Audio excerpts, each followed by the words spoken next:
तो अंतिम अरदास है, क्या कहेंगे?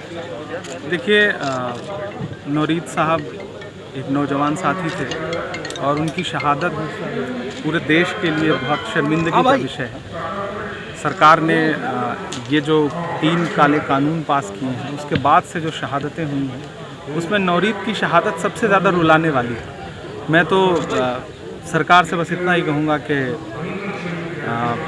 और कितना हमें बर्बाद करोगे साहब, क्या सितम और नया ईजाद करोगे साहब, खुद के औलाद नहीं है तो बताओ इतना, कितनी माओं को बेऔलाद करोगे साहब। इन बेऔलाद माओं से मिलने के बाद जो माएँ अपने बेटों को खो चुकी हैं, उनसे मिलिए तो फिर ऐसा लगता है कि सरकार जो है वो सिर्फ़ और सिर्फ खून पीने वाली होकर रह गई है। चंद उद्योगपतियों के हितों को साधने के लिए लोगों की कुर्बानी लेना सरकार ज़्यादा दिन नहीं चल पाएगी, मुझे लगता है। बीजेपी कह रही है कि यहाँ पे जो है आप पॉलिटिकल स्टंट है ये।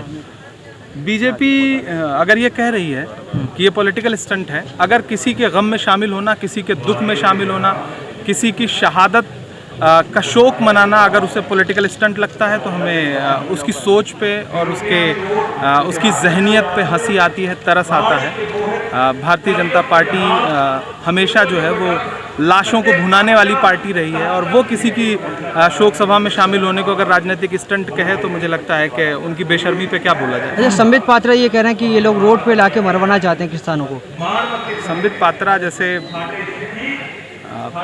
मैं ये कहूँ कि नॉन सीरियस आदमी की बातों का जवाब देना मुझे लगता है किसी गंभीर आदमी के लिए अच्छा नहीं लगता होता। अच्छा, ये अब जो है कहा जा रहा है कि विदेशियों का जो ट्वीट आया है सेलिब्रिटी का, तो ये कहा जा रहा है कि ये बदनाम करा जा रहा है देश को उनके साथ मिलकर।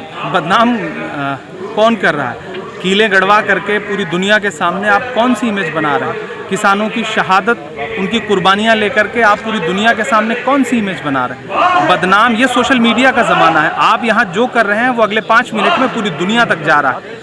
बदनाम कोई आपको बदनाम करने की ज़रूरत नहीं है। आपने पूरी दुनिया में भारत की इमेज जो है वो बदनाम करी है, उसके ज़िम्मेदार आप हैं। और आज आप इल्ज़ाम उल्टा विपक्ष पे लगा रहे हैं। आप तो कहते हैं कि विपक्ष है ही नहीं देश में, कांग्रेस है ही नहीं, और आज आप कह रहे हैं कि कांग्रेस जो है वो बदनाम करवा रही है। तो आप पहले तय कर लीजिए कि कांग्रेस है या नहीं। टेलीविज़न मीडिया ये कहता है कि रेहाना कांग्रेसी नेता हैं, तो कब आपकी पार्टी में शामिल हो गई रेहाना?